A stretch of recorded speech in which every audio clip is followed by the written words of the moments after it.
Are you struggling for consistency in your sim racing? Does your iRating look like a roller coaster? If so, we have good news for you. The way to get more consistent is to first understand what you're doing differently than the professionals. And VRS is the answer. With our competitive subscription, you will have the telemetry, setups, tutorials, and everything else you need to fully analyze your driving. Our data packs and the ability to compare your driving with the best in the world will show you exactly where to adjust your inputs, change your driving line, and shave seconds off of your lap times. And our powerful and precise Direct Force Pro wheelbase and precision pedals are being used by some of the world's best drivers. All these champions agree that VRS hardware is not just the best on the market, it's also priced well below the competition. So if you're looking to upgrade to direct drive and the best pedals in sim racing, VRS is your answer. If you want to get better, get faster,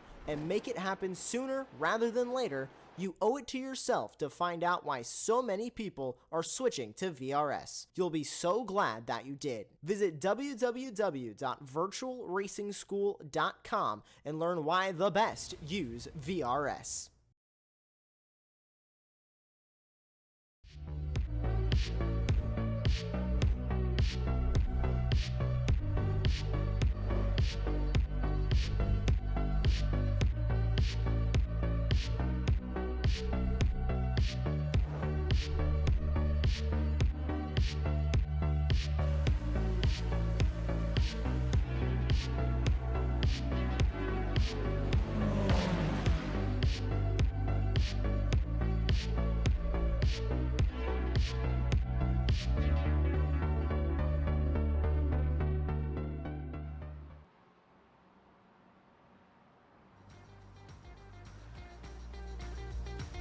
Five race weekends down, one still to go, and this is the big decider of it all. This is the final rounds of the 2023-24 BRSCC Mazda MX-5 eSports Winter Series, and this is where we decide who our Season 2 when it is going to be. But rather than the UK circuits, we decided to hop stateside as we did for the first edition and travel to the awesome circuit that is the Mazda Raceway Laguna Seca in Monterey, California, USA. Scott Woodward here on commentary to guide you through all the action. And essentially tonight it is really between two men, really. It's between William Chadwick and Matt Kendall. Ted Bradbury, who's second in the points, not here sadly for tonight, unable to make it. So it is going to be simply a straight fight between William Chadwick and Matt Kendall. And there is a gap of 23 points essentially between Chadwick and Kendall at the front of the points table. 1,161 for Chadwick, 1,138 for Matt Kendall. And he will be looking to see if he can wrap it up there. There's the man who currently leads the standings. He's hoping to get it wrapped up tonight and become our Season 2 winner. So the circuit itself then, Laguna Seca, which is nestled in Monterey in California. Of course, California, quite a good wine region in many cases, but this is certainly a fine vintage of a circuit. First round racing back in 1957, and so it was a 1.9 mile circuit. Instead of the tight Andretti hairpin that they run through at turn 2, they essentially went straight on through a bit of a cut through that takes them right round to what we now know as turn 5 and straight through. And since then, really, most of the circuit has gone just about unchanged. There's been a few pit complex changes and, of course, a few different tweaks to the turns here and there. But one corner on the circuit which has always stayed constant and always stayed just as fearsome is the corner that the drivers are just coming up to now on screen here, and that is the all-fearsome corkscrew. It is one of the most awesome corners in world motorsport, and they'll be tackling it here for 3 15-minute races to figure out who wins the Season 2 Winter Esports title. Get an onboard shot here of William Chadwick as the throw just literally falls away from me down through the corkscrew, and then it turns its way through a rainy corner, which is downhill left-hander as you swing back down onto the short straight out of turn 9 back towards turn 10, then the sharp shoot through turn 11, very tight left-hander, and then back onto the pit straight to complete another lap. It's been the scene of many season finales in the past in IndyCar, and also it's been the site of many American Le Mans Series races, and of course so much that's gone on here in the past. And what's quite relevant with the cars we're running here is that at one point Laguna Seca used to be called Mazda Raceway Laguna Seca, so it's quite fitting that we choose Laguna Seca as the final round of the series. So qualifying here is just about coming to a close. It's William Chadwick who's on currently pole position, but only by a tenth of a second by this man James Dennison, one of the two Bromley racing cars in the field tonight. And it's Matt Kendall third fastest at the moment, so he will start directly, geographically, behind William Chadwick on the grid. Mikey Doble, who is the outgoing Season 1 winner, technically can still make it happen. He can still technically become Season 2 winner, but he would need the fortunes to really go his way in order to make that happen. He's also got backup in the form of Joe Doble, who will be looking to try and make an impact there if he can, from 11th on the grid. And a few quite rapid youngsters also trying to make some impressions, particularly also Ewan Charman, who is back in 12th at the moment. Pete Smith, who had a couple of decent runs at points throughout Alton Park last time out, but he's currently back in 14th. And Tom Griffiths, who is back just on the inside of the top 10 in 9th fastest. So the last couple of minutes ticking down before we get racing underway for this evening's finale. And it's been quite an enjoyable calendar all the way through. And we started, of course, back at Silverstone, then we went through to Brands Hatch, of course, to Donington Park, to Knock Hill, and then to Alton Park, and now we find ourselves here stateside once again to decide who wins Season 2. It's been great to have Mikey Doble, of course. He's gearing up for another season behind the wheel of the Power Maxed Vauxhall Astra in the British Touring Car Championship. It's good to see that he's still keeping his hand in through the sim racing route. I think that's been quite a viable route for some drivers who are able to do so. Keeps them sharp, keeps them focused, keeps them race ready. As you see Chris Etheridge here in his distinctive pink hashtag blessed machine, with that said hashtag emblazoned on the rear quarters. Currently 5th fastest for Chris. Good run for him so far. As they turn out of the Andretti hairpin, almost double apex left-hander. Needs to get the wind through back into turn 3, underneath the huge Firestone Bridge, and into turn 4 again. And it's a corner that starts to open out on the exit, and this kind of curving right hand. It's not really a corner here, turn 5, on this run towards turn 5. Under the Mother's Bridge, pick a braking point, and then again, this is where on the old circuit they would join in through a very fast section that connected where the entrance of turn 2 is all the way through to turn 5. So on the old circuit, you would skip the entire section of going through Andretti hairpin, through 3, through 4 on the braking zone to 5. And that would essentially be quite a fast kink that would take you back towards 6. You'd approach it at a much faster speed back in the day.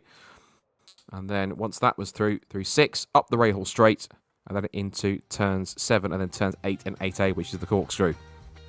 So qualifying is complete. 3 more races left to go to decide who is Season 2 Winter eSports winner. And I'm certain that the Laguna Seca Raceway is going to produce quite a lot of strong action here, particularly as the rest of the circuits have done. So here is how the lineup goes then. William Chadwick starts on pole for the first of tonight's 3 races. It is James Dennison in 2nd, followed by Matt Kendall in 3rd and Mikey Doble in 4th. Then Chris Etheridge and Will Blackwood Chambers from Richard Jepp and Richard Harwood. Then Tom Griffiths and Luke Herbert, Joe Doble and Ewan Charman on the 6th row of the grid. Then it's row 7, where we move down towards Ari Barker and Pete Smith, and Tom Monhemius and Tom Selden and Mike Close rounds out the grid for our first of 3 races here tonight. So the cars will start to get up one by one. William Chadwick, just for ID check, both of the title contending cars are white, but it's William Chadwick's car with the green flashes you're looking on screen here is the points leader. Matt Kendall's car in all white, car number 67, literally sat right behind him on the 2nd row of the grid. And James Dennison, one of his best qualifying results, what can he potentially do to get himself a strong result, possibly on the podium, if things work out his way? Also watch out for the 2 Team Northbrook Racing cars of Richard Jepp and Harry Barker. Lights are on then for race number 1 of 3 tonight for the BRSCC Winter eSports Series 23-24 finale at Laguna Seca. We are underway in racing. It's a decent, clean start from Chadwick. He gets away neatly. First 4 or 5 cars are slotting into line of sterns. They head down towards the Andretti hairpin for the first time. And Chadwick will lead them in, one at a time, in towards the hairpin, up them to brakes, into the double apex left-hander of turn 2. They're already going 2 and 3 abreast wide in the middle of the top 10. That's Will Blackwood Chambers getting up the inside of Chris Etheridge, who holds the position. And this could be, I think, Richard Jepp trying to make his way to possibly go 3 wide. Doesn't quite work out. And he has to sit back into 6th position. They're jostling for position already at these early stages, but they turn in through there's 4 and 5, and a big oversteer twitch moment there for somebody. That was car 11. That was Joe Doble. Off in the background also looks like is Richard Harwood. So Harwood also in trouble towards the back, and Joe Doble recovering after a big oversteer moment through what was turn 4. And there's a huge a spin around there for that's Richard Jett. Round he goes on the exit of turn 5. A couple of the cars also running wide. It's a bit end of term for these guys, at least in the eSports sense. They've got their full real-world season to get involved in, starting at Silverstone on March 16th, 17th, where some of these guys will definitely be in action, including the Mazda MX-5s. So watch out for some of these guys using this as a last little bit of pre-season prep before they get underway for real on track. We're going on board now with car 45, which is Ewan Charman. 8th position. He's looking at the back of Chris Etheridge, who's dropped a couple of places from where he started on the grid. He was in there in 5th position, back in 7th. And another car going backwards. That's Joe Doble again for the second time. So Joe Doble not having the brightest of opening laps. He's had 2 spins, both essentially of his own accord, at least as far as I can see. So he's got some real work to do. Meanwhile, Chadwick then extends his lead already to 1.7 seconds at the end of lap number 1. And ultimately, he is the man in the pound seats to try and make it happen as they come down the hill towards the braking zone for Andretti Hairpin at proper full racing speeds. And further back, this is where the jostling's happening. You've got Chris Etheridge battling with Luke Herbert in front of him. Also with the mix there, you've got 45, which is Ewan Charman. Paul Blackwood Chambers, around goes Ewan Charman. So he loses the back end on his MX-5. Just about gets missed by Harry Barker as he rejoins. And this now puts Etheridge side by side with Herbert, and here comes Blackwood Chambers. He was tempted to make it 3 wide, but he looks though he just sat back for a moment and decided that discretion was the better part of valour. Herbert runs wide, putting 2 wheels onto the dirt, and this will give Blackwood Chambers the run that he potentially needs to try and squeeze up the middle, and he thought about that as well. This now brings Monhemius into play here, just behind him in grey and red. Also in there too is Harry Barker and Pete Smith. So this mid-pack group here starting to form up a little bit here as Blackwood Chambers just shows the nose up the inside of turn 7 as they climb back up the hill. And now towards the end of the lap once again. Under brakes, Blackwood Chambers has got the inside line. He's under threat from Monhemius. He'll try and take it 2 by 2 through the corkscrew. But thankfully backed out of it because he realised that was never going to work in a month of Sundays. Or however that phrase goes. Either way, it's still Herbert from Etheridge, Blackwood Chambers, Monhemius, Barker and Smith. That is the 6 cars that are scrapping over 6th back to 11th. They're just a little bit further back. You've got Richard Jett, who was recovering after his spin on the first lap, and he's also battling with Mike Close. And we'll just have a quick replay of what happened back on the first lap, just to give some context to what happened. This is essentially, first of all, with Ewan Charman. So we're going to head down towards turn 1 here, towards the Andretti Hairpin. Our focus is on Ewan Charman. So he goes right down the outside looking at Harwood. They're 3, nearly 4 abreast. He runs out quite wide on the exit, but he's okay for the time being in corners 1 and 2. There's 3 wide action in front of him as they go through 3. He just holds onto the rear tail here. And there's the tag there. That was him just making contact, it looked like, with Richard Harwood as Joe Doble to the right-hand side recovers after his spin on the open lap. So, end of the second lap. It's still Chadwick who now leads by 1.6 seconds, quite comfortably at this point from James Dennison. And then Doble in 3rd place, Kendall 4th. So Doble ahead of Kendall at this point as Etheridge goes wide on the exit of 7 as they climb up the hill back towards the corkscrew again for the 3rd time, and they're all jostling all over each other here down towards the most treacherous part of the course. We're on board with Herbert as he looks to Monhemius to his left. Now the 2 Northbrook cars are starting to gang up on Pete Smith, and there in fact actually was Harry Barker, not hanging around at all. He's gone past both Pete Smith and then immediately starts to put the pressure onto Herbert. Looks to the outside, but Herbert cuts that avenue off and he holds station as they come through the right-hander at turn 10 after exiting Rainy Corner. And now the 2 Northbrook cars going into combat, and Herbert into the pits for some reason. Herbert with a problem, so into the pit lane comes Luke Herbert, I'm afraid. Now, whether that's an issue or whether that's simply just a penalty of some kind, either way, that's a real severe compromise to his race already. We look back to the scraps going on for 5th position. Etheridge still fighting away with Blackwood Chambers as they turn out of the Andretti hairpin and back towards turn 3 again. Now they come up towards the right-hander once again at turn 3. Big thump of the curve from both of them. This now gives him the chance to just hone in a little more as to come through the wipe of the windscreen. As you can see, with the dust being collected on the screen. Of course, we've got iRacing weather coming in quite shortly. I need to remember if the MX-5 is one of the cars we're going to get with weather immediately, but that's not a concern right now. What is a concern for Etheridge is the fact that he's just lost the position to All Blackwall Chambers with a fairly simple pass up the inside for 6th place. And that was inside turn 5. And come up through turn 6 and up the Rahal Straight. Here are the two Northbrook racing cars as they climb their way up towards the corkscrew again. This is looking back from Richard Jett. There's his teammate Harry Barker, who was announced on social media the other day as being the second entrant for Team Northbrook Racing. So they're going to run 2 cars in the City Car Cup amongst the Student Motorsport Challenge, which is good to see. So the Northbrook effort being expanded to a 2-car team. And they're looking to try and make it 3 in a row in this year's Student Motorsport Challenge if they can. Had showed great pace when they took the title in the first year of the Student Motorsport Challenge as Met Motorsport, rebranded Northbrook. And as we look at these two, we're going to look back and see what happened to Richard Jett on the opening lap. This is going down towards turn 5. Now he's battling away with Etheridge and Tom Griffiths. He turns in through turn 5, a little too hot.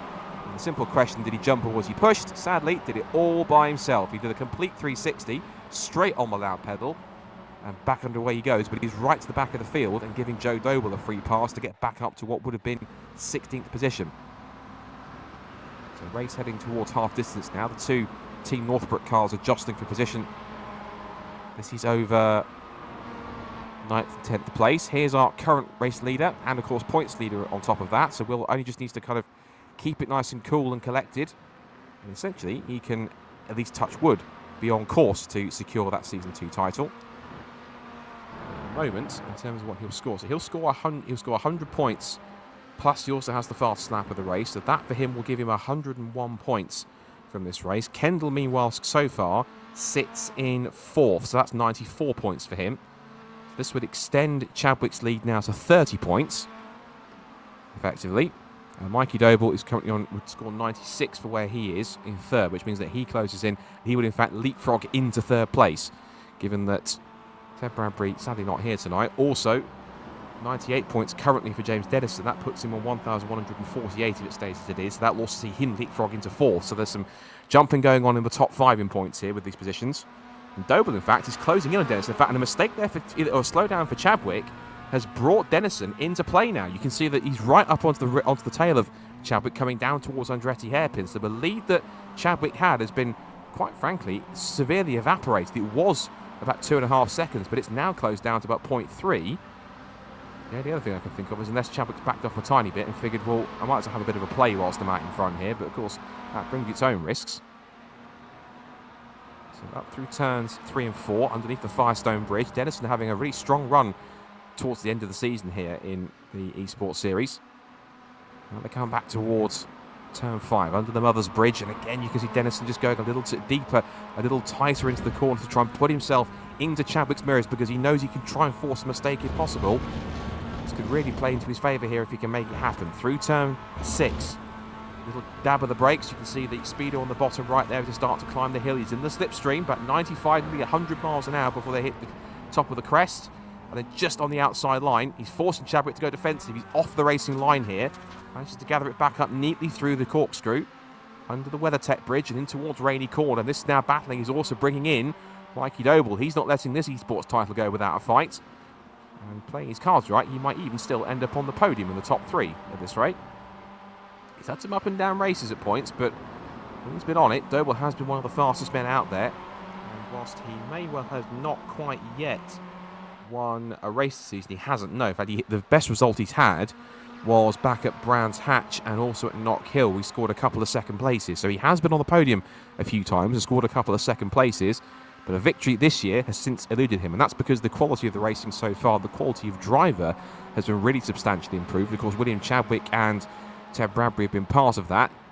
As we see back here, Richard Jett, who's on a decent comeback trail. He's up the inside of Tom Monhemius to pick up what will be 8th position. So Tom, one of our younger drivers in the field, has dropped backwards to near the bottom of the top 10, and he now currently splits the 2 Northbrook racing cars. So we've got Richard Jett in 8th position, and Harry Barker, his teammate, just there in 10th, and they both sandwich the Tom Monhemius car in 9th position, car number 98 for Dragon Racing. A little wide there for Jebb as he's pushing. Got to be careful he doesn't keep on going too wide, otherwise he can start racking up incident points, and you rack up too many of those, you could find yourself getting a penalty or even disqualified from the race. And again, that's a little bit risky there from Jeff. He's using all the track and more that can be afforded. We're into the second half of the race now. or the two-thirds gone, so into the final third of the race, rather. And Barker, in fact, is the one that's going to lose a position here because Pete Smith gets a decent run through 6, over the crest into 7, underneath the Bubba Burger sign. Now under and over the corkscrew as they continue to cascade and tumble their way down the hill. Now back to the leaders. Chadwick hasn't got away from Dennison, and Doble is right on the rear bumper, practically touching the rear bumper of Dennison out of the final corner. This is the view. They're looking back at car number 1. Mikey Doble in that typical Power Max Racing livery, effectively the same livery which he'll run, or same colours to that effect, that he'll run this year in the British Touring Car Championship. But of course, it'll be a front-wheel drive Vauxhall Astra rather than a rear-wheel drive Mazda MX-5. Remember, of course, Mikey Doble, before he came to BTCC, was racing in both the Ginetta GT5 Challenge and the BMW Compact Cup. Both, of course, are small, lightweight little rear-wheel drive race cars, and so he's definitely used to these kind of machines. So the fact that he's taken to these MX-5s, not just last year, but this season, of course, pretty swiftly, is no surprise whatsoever. 3 minutes to go on the clock, plus change depending on the lap that's left. So I think we're going to get, based on lap times, lap time-wise, they've been setting times in around the range of 1 minute 35, 1:36 is for the leaders. So I reckon, in fact, you can see their fastest lap of the race is William Chadwick, the only man that's gone sub 1:36 in this race so far. And now he's sort of bobbled a little bit in the middle part of the race. He started to pull it back a little more. Maybe he's just squeezing the throttle a little bit more to try and create a bit of a gap if he can. But both Dennison and Doble now trying to give chase, but they could be more engrossed with battling each other than they could be trying to keep Chadwick in close range to try and attack. But especially through that sequence there, through the corkscrew, through Rainy Corner and through turn 10, Chadwick just trying to put another car length between himself and the battle for second place. Out of the left-hander, I think we're going to get probably enough time for 2 more laps here, because there's now, the clock says 13 minutes gone, 2 to go. So I think we will get 2 more laps this time around. So this is the penultimate lap of the race, time-wise, as they head down the hill. Rest of the field, we should point out, Matt Kendall is not quite on the same pace that he has been in previous rounds, as we see Richard Harwood and Joe Doble, 2 of the early spinners at the beginning of the race, now battling amongst each other, and this is for 12th position. Harwood comes back at him on the inside here, and Joe will try and fight it as much as he can. They're practically dead level across the line, and in terms of the gap between them, Harwood then holds on to the position where he can. Doble takes a very wide approach, almost practically entirely off the road. He sits in behind and will try and reevaluate an option to make an attack here as they come up towards the right-hander. Turn 3. And now into 4 again, under the Firestone Bridge. Now back on the power again. Let's see if Harwood's got anything here to try and pull away, or if Doble can try and retaliate. If he gets a good run through 5 and up the hill through 6 and 7 towards the corkscrew, there's every chance he could definitely keep himself in contention. Just up the road, I could see at the top of the shot, there was Pete Smith and Harry Barker who had nose to tail, and they were battling over that. Now then, Chadwick's under a bit much more pressure than he's been before, because he's got both Dennison and Doble here, all over him, and in fact, looking around the outside and possibly for the inside line for the lead, comes Dennison, and Chadwick breaks early, and that's both of them through. So possibly he realises that no matter where he finishes, he can still make this stick, either that or he's just enjoying himself and having fun.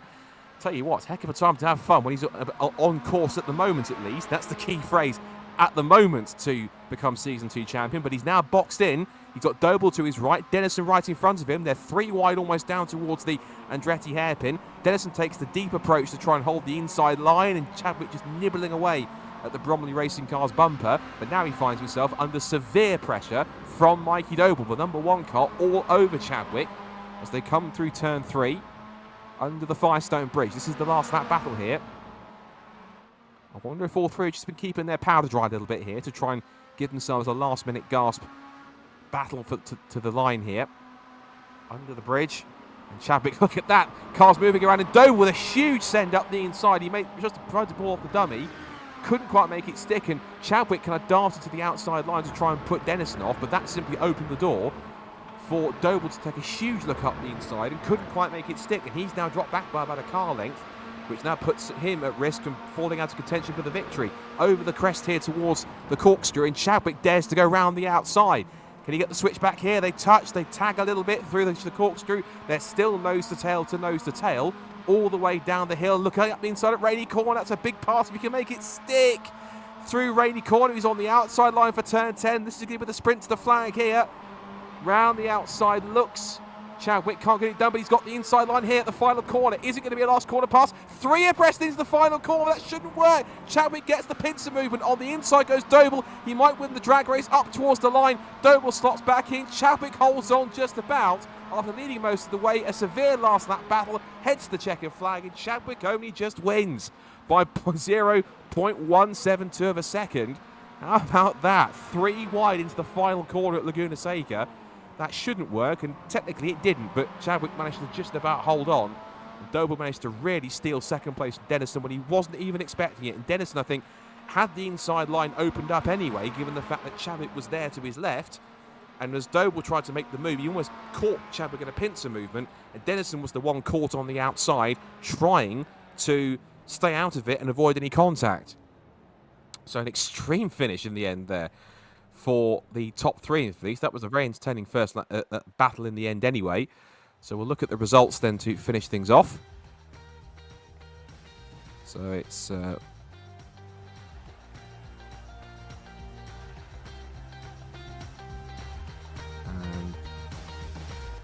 let's look at the results then from race number 1 after what was a quite extreme finish to the end after that one. And so it's William Chadwick who takes the victory then. Mikey Doble in second place and James Dennison in third. From Matt Kendall 4th, Tom Griffiths 5th, and Will Blackwood Chambers rounds out the top 6.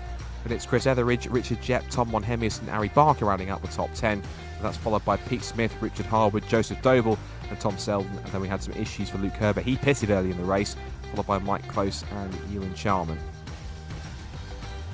So what that does, there's the update here in terms of as the points going through. As I say, Chadwick picks up 101 points as he got the fastest lap of the race. 98 for Mikey Doble and 96 for James Dennison, 94 for Matt Kendall. So that now puts them at least provisionally at least on points. We stress that because of course there's some final calculations to be made. It puts Chadwick on 1,262, Kendall on 1,232 and Mikey Doble on 1,202.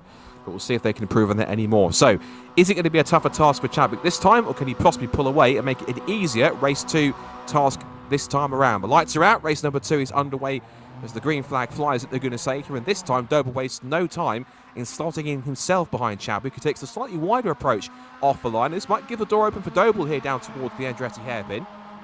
Down towards it and looking up the inside, and Chadwick takes the very wide line in towards the first apex of turn 2. Side by side for third between Dennison and Kendall on the exit. Now towards turn 3 is a spinner in the background, possibly, I think that's Tom Selden, I think. Yes, it is, and someone else going for a spin. 2 more cars going for a spin. One of them is one of the Northbrook Racing cars. Timing screen tells me that's Ari Barker, and Luke Herbert's also hit problems too, so they're towards the back of the field.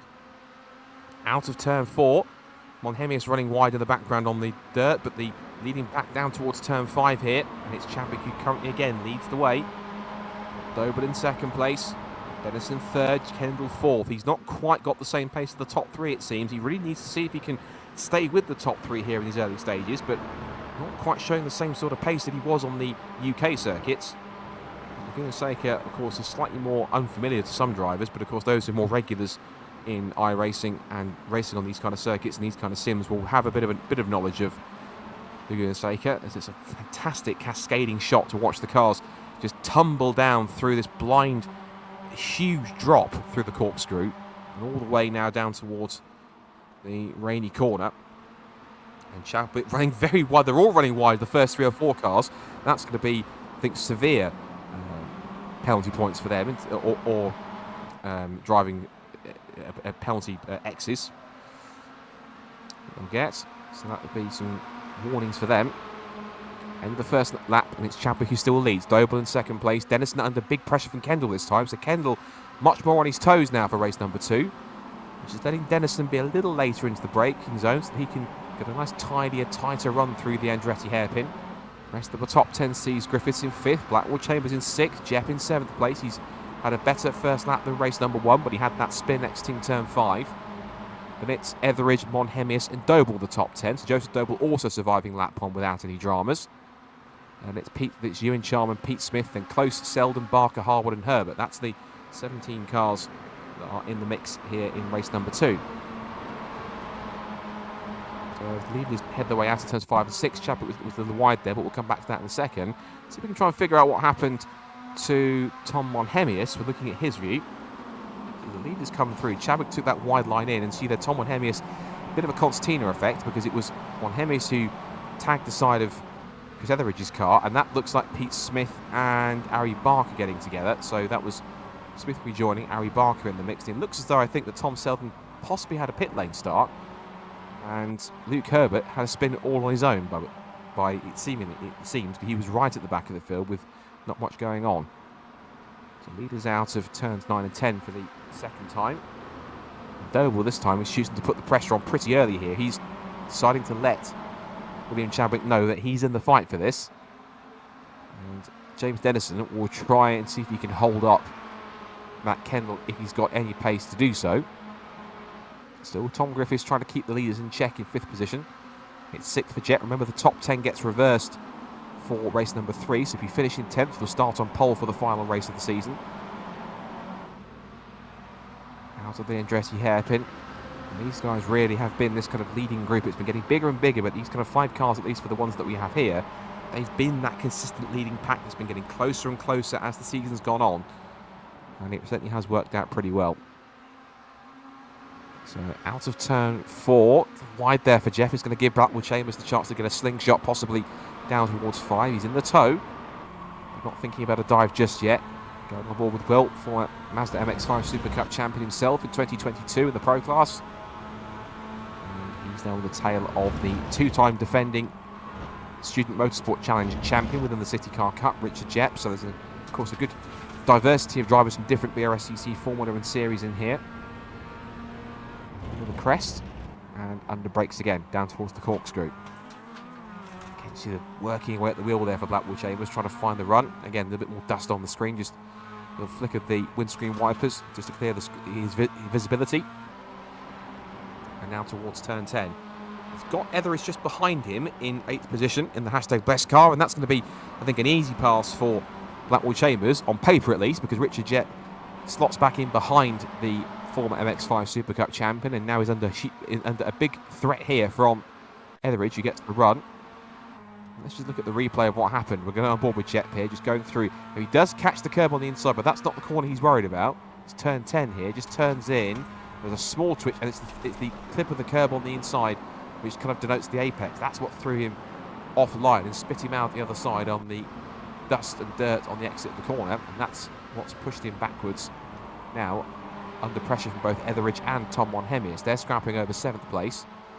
There's the top 5 up the road, who are relatively close together. Chadwick has got a lead of about 7/10 of a second over Doble, and then the next 8/10 of a second covers the next 4 cars in the field, particularly that scrap for 2nd place that just went out of shot. But we're looking currently, that was Etheridge with a late dive up the inside at turn 5. He's kind of elbowed Richard Jepp out of the way, and look at the advantage that both Monhemius and Joe Doble have got. We're looking back at Pete Smith for a second, but it's all 3 wide on the approach towards turn 6. Something's got to give, and Monhemius passed all of them to make him move up into 7th position, and there goes Etheridge, who gets spat out the other side, just clips the tyre wall, and away he goes again. He's back down to 10th, make it 11th, make that 12th, 13th, and away he goes again. He's behind Ari Barker and Tom Selden, but he was just the unlucky soul caught out in that. And he gets going again. We'll look at a replay of exactly what played out there. So they tried to go 3, nearly 4 abreast in towards turn 6. It's never really going to work. And Etheridge just caught out. And that was him. I thought for a second it was all done of his own accord, but Joe Doble just arrived on the exit of the corner a little too quickly for Etheridge's liking, and just tagged the back of the hashtag best car. And he sort of tried to catch it. It snapped one way, then the other, and eventually the car went sideways and just backed itself into the tyre wall. Not too much for too much damage, I don't think. But here's Dennison trying to go for 2nd, and he's gone for it with a huge dive. Now remember, Dennison held 2nd place for quite a while in race 1, and now he's trying to get his revenge on Mikey Doble if he can. All this battling, again, he's just giving Chadwick a chance to pull away. The harder these guys fight each other, the easier it is for Chadwick to continue to make a breakout in front. The gap is now nearly 1.1 seconds as they now make their way towards turn 5.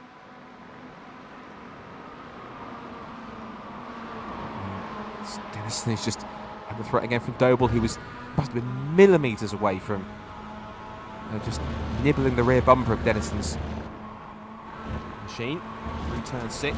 That just really really sharp, tight compression right on the apex as the car sits down on its springs, and then you start to get the climb back up the hill, goes light over the crest here, and then you just have your heart in your mouth here as you just fall away on this huge blind crest as you come down the hill underneath the WeatherTech bridge. Doble just trying to keep the pressure on here in third position. Looking at the back of James Dennison now. Matt Kendall looking racy in fourth position in the white car just behind him, car 67. And he's sort of posturing around the rear end of Mikey Doble's car, just thinking about a potential look for a podium.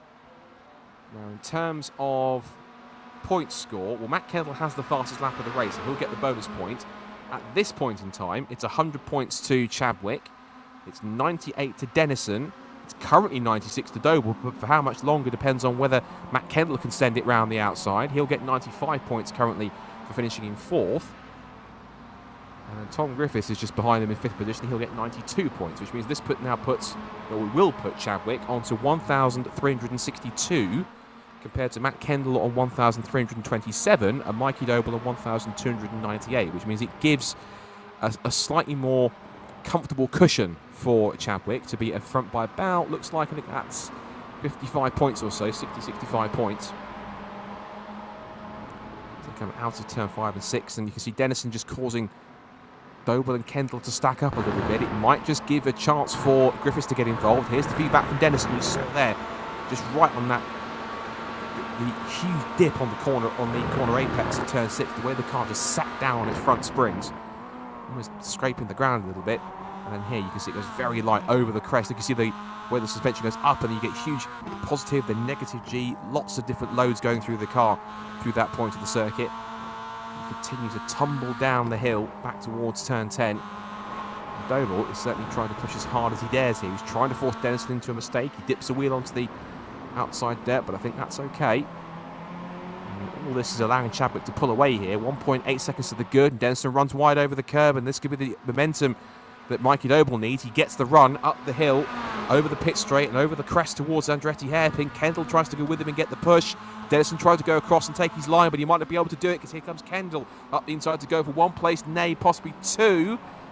They go to the apex at the first part. Kendall's there and takes the place. Dennison loses 2 spots, and there is Dennison trying to retaliate, but he's now under pressure again in quick succession from Tom Griffiths, who's just behind him in blue and yellow in 5th position. So a short straight towards turn 4. Clip of the curb. Back on the power again. And again, all this battling just helping Chadwick get away here. We're past 2/3 distance, so Dennison has a look. That's a huge dive up the inside. He just taps wings with Matt Kendall, which puts him wide on the exit of 5, gives Griffiths the chance to try and get through. Well, Blackwell Chambers isn't too far away either. Doble's got away in second place by a few car lengths. Dennison trying to go with him. But up the hill, Chadwick still has an advantage now of 2.1 seconds. He's trying to scamper up the road if he can. Here comes Griffiths for 4th. But Kendall sweeps across, takes the racing line to hit the brakes for the corkscrew, and holds on to the place just for the moment. And this really is playing fully into this man's hands. Look at that. In fact, he's actually pulled another, 8/10 of a second in those few corners. That's how much the battling behind him is costing those 4 cars scrapping from 2nd down to 5th. It really is just him enjoying the clear track around him, taking one step closer to becoming the Season 2 Winter eSports Series champion. Here comes Dennison with the run. He's trying to get a bit of revenge on what happened at the end of race 1, exiting the final corner. He's got the inside line on Doble. We're going to go side by side. And Dennison thinks he's got it, but might have gone a bit too deep. And no, he parks it neatly on the apex. There's a cheeky little tactic there from Dennison. He was severely on the inside line, but he managed to get it just anchored up enough to hold his line on the inside, essentially force Doble to hesitate getting on the throttle because there's absolutely no room. There's a car sat in front of you. You can't get on the power, and that means it's just backed him into both Matt Kendall and possibly Tom Griffiths, who's dropped back by a few car lengths himself. He's now about a second back from Kendall. And Will Blackwell Chambers there at the top of the shot in white, red and blue is not too far away either, so keep an eye on him to get involved in this scrap for the top 5. Chadwick's advantage now, though, is 3.2 seconds out in front. And they come up the hill. Once again, we are heading towards, I think, possibly just about enough time for 2 more laps, I think. we'll see what the time is like as Dennison, Doble and Kendall are just all in one line all the way through the corkscrew, back through Rainy Curve. There's a chance for Doble to squeeze through. This could be a repeat of what happened at the end of race 1, only this time it's Kendall involved in this scrap and not Chadwick. This is for 2nd, 3rd and 4th rather than for the podium places. Joe Doble appears to be out of the race sadly. Also we've seen his Mike Close and Ewan Charman also out of it too, unfortunately. So those 3 guys are out of the race in the closing stages. Scrap for 2nd is on. So we've just gone past the pits with about 2 minutes to go on the clock. So yes, we've got time for 2 more laps at this rate. Dennison again goes defensive. We'll park the car on the apex and watch for Kendall on the outside. He's got a really good sweep around the outside. He's got the grip, he's got the confidence, he's got the line. This will give him the inside for turn 3, and Doble might not have anything to do about it. He's now boxed in. He's got Dennison in front of him. Kendall now was to his right. Now he's in front of him and gets 3rd place. Doble will try and retaliate here, but again, if they start to fight, it gives Griffiths the chance to get involved. It also gives Blackwell Chambers the chance to get involved late on in the next lap and a half. And again, if Kendall and Doble aren't careful, it will allow Dennison to get away and cement 2nd place. So Kendall, they both need to realise they have to stop fighting with each other and try and call a temporary truce and stop Dennison from getting up the road as much as possible. Touch wood, I don't think he's going to catch Chadwick in front. Is Dennison. He's about 3.8 seconds back at this point. He's just going over the top of the crest before the corkscrew is our race leader. There he goes at the bottom of the shot, going through the corkscrew. And still Kendall. And then Doble, Griffiths, Blackwell, Chambers. Richard Jepp is back in 7th place. He's got his teammate Harry Barker about 2 seconds behind him in 8th. Pete Smith is 9th. And Tom Selden rounds out the top 10. Meanwhile for Chadwick, he currently holds the advantage here. Look at the timing screen. He still doesn't have the fastest lap of the race. He might get it here if he's got some good pace, although he's possibly just using as much pace as he needs to rather than he has to. Across the line he goes, and he does again. He's on roughly fastest lap pace because the fastest lap of the race is set by this man, Matt Kendall, at 1:35.794, and Chadwick is about a 1/10 of a second back. So in terms of lap time, so we'll see how this plays out on the final lap of the race. And Dennison now has to try and hold back the tide of these constant pressure from both Kendall and Doble in 3rd and 4th places. So out of 3, up towards 4. And you can see there both Griffiths and Blackwell Chambers, they're just keeping a watching brief. They're staying in the mix in case they need to.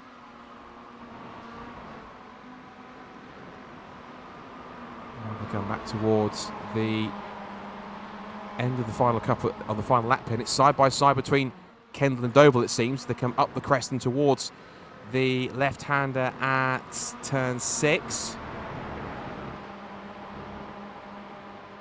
So if they can hold on to this one. Back down under brakes. We can hold on to the place if he can. Through the last few corners here. Under through the corkscrew. Doble's held on to 3rd place. Kendall is still 4th.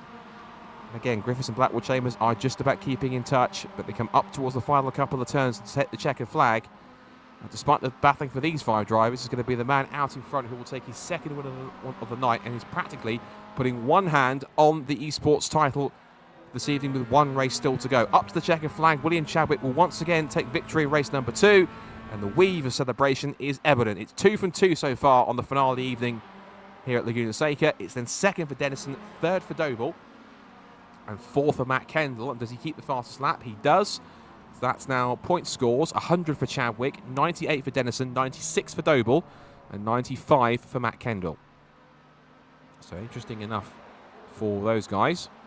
Griffiths got 92 points, and Will Blackwell Chambers has got 90 in that result. Of course, the full points will be updated after the event. We've got at least the main players in the standings in terms of who's where. And so by our calculations, provisionally, that now means it puts... that's actually now a gap of... actually 35 points, in fact. 35 points now between Chadwick and Kendall, as far as we can see. So as we come towards the final race of what's been a very entertaining BRSCC Winter Esports Series.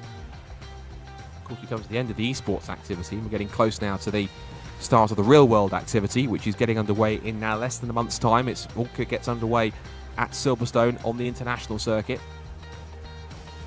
March 16th and 17th is where we'll find races for the MX5 Championship, Clubman Championship and the Super Cup, as well as the Super Sport Endurance Cup, Club Sport Trophy, the Super Classic Formula Fords. On top of that, the Zio prototypes are in action too, as are also the Fiesta Junior Championship, who are out for their race, which is the first rounds of at Silverstone. And speaking of the Fiesta Juniors, we should give a shout out to the winner last week, actually this time last week, in fact, actually on Thursday, of the first Fiesta Junior Scholarship. So congratulations has to go to Daniela Sutton, who impressed the judges and got through to the final 6, along with 5 other very talented drivers. And she, as a result of that, has won a full season of Fiesta Junior racing, which is worth in excess of £65,000, the prize package. So she'll get full use of a Mark 7 Fiesta Junior race car, courtesy of Pro Alloys Racing.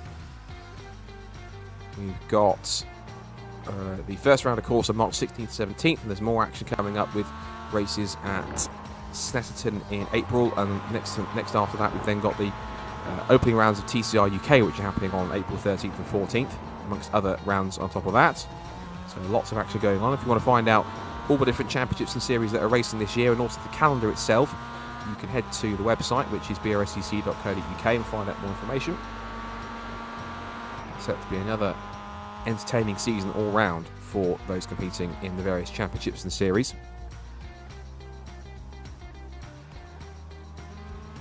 Just in warm-up now. Of course, remember the top 10 for race 2 reverses the grid for race number 3. So I'll just go have a quick look back and remind myself of who that should be in terms of top 10. So it looks like it's going to be Tom Monhemius who will start on pole position, with Tom Selden alongside him. So good recovery from Tom to pick his way up into what will be a front row starting spot. It should then be Pete Smith and Ari Barker on the second row, followed by Will Blackwell Chambers and Tom Griffiths on the third row. And then Matt Kendall and Mikey Doble on row 4, and then James Dennison and William Chadwick on the 5th row. The grid starting back in 10th, courtesy of his race 2 victory. There are the results. So Chadwick, Dennison, Doble, Kendall and Griffiths, Blackwell Chambers, Ari Barker, Pete Smith, Tom Selden and Tom Monhemius. You reverse that top 10, and that gives you the starting order, plus everyone down from 11th to 17th in that order for race number 3.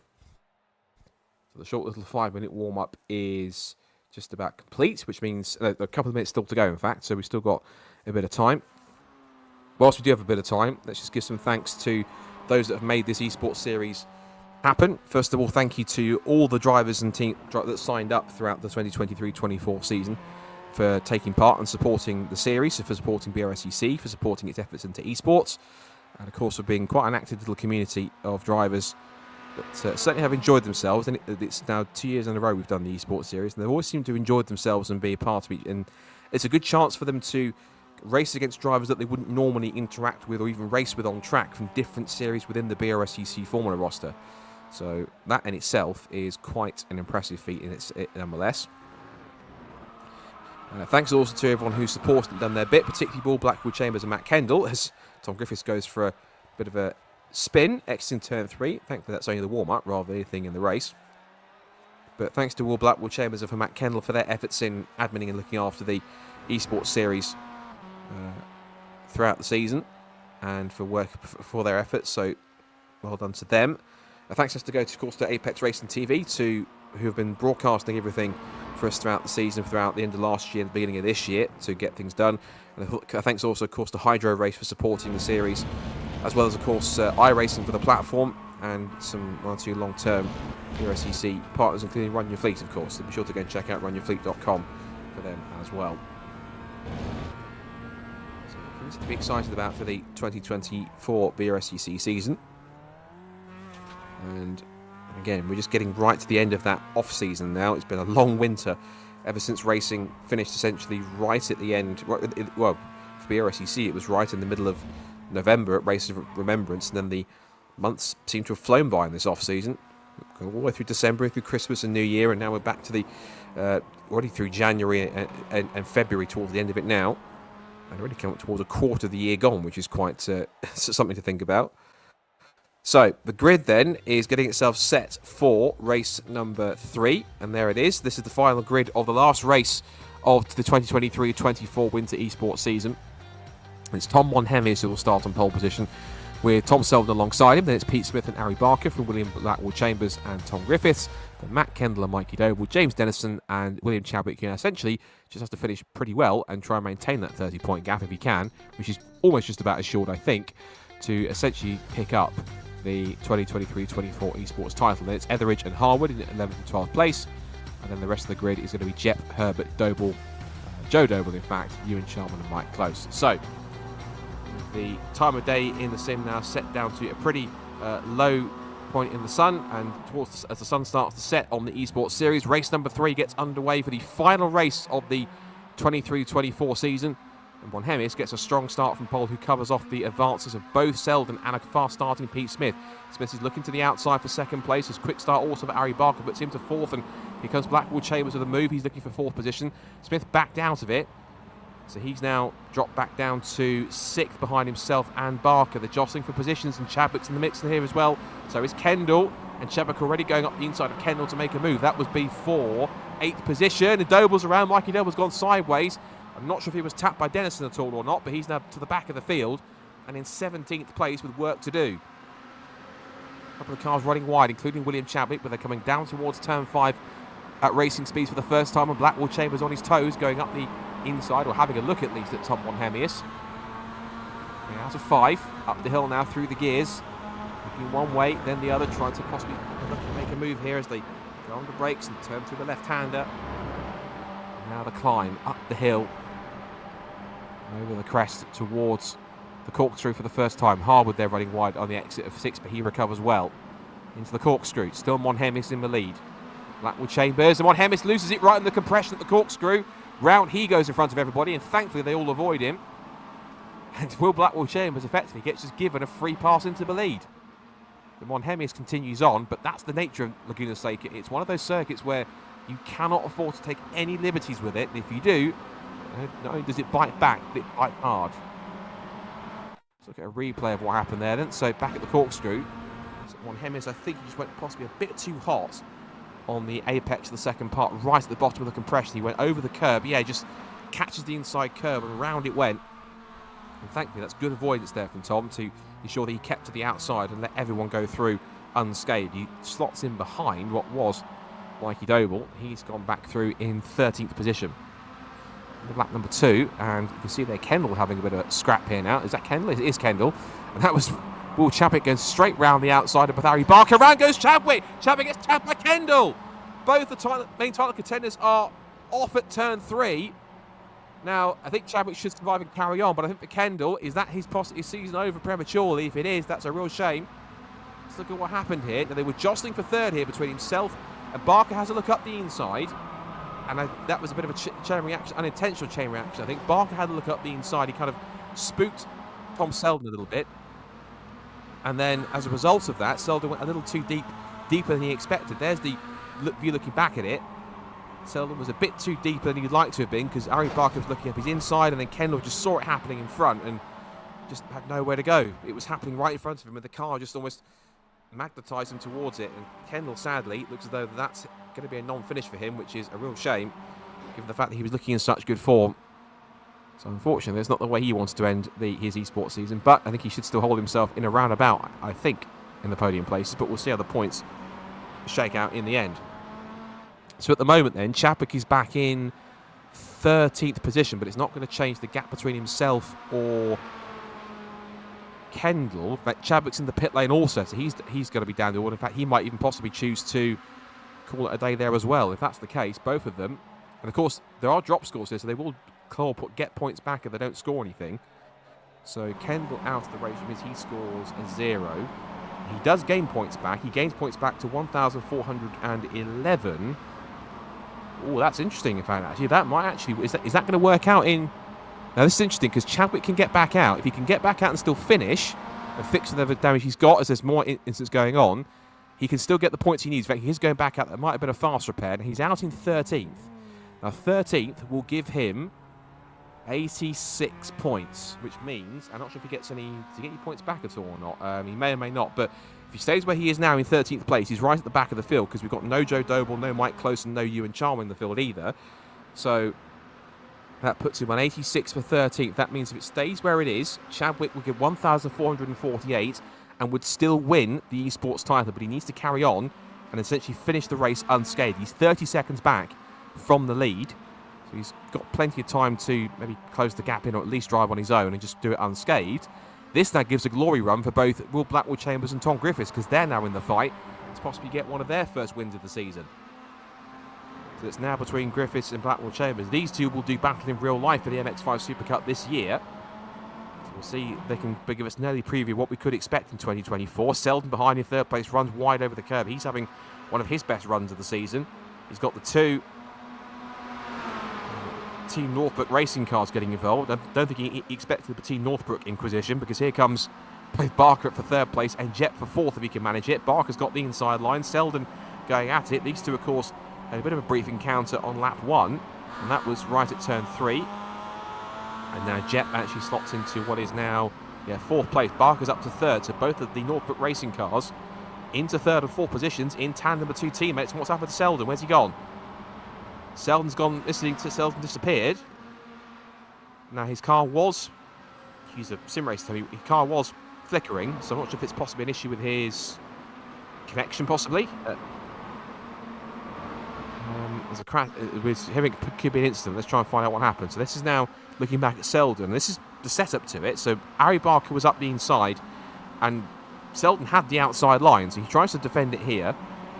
Then Jep has a look and makes it 6th. He's down to 5th position, and looks though I'm afraid it was a technical issue because his car was flickering. It's one of those technical connection issues, I think, I'm afraid. And just turns in, loses the back end and possibly rear. He lost it by himself. That's the reason why he disappeared. Awful.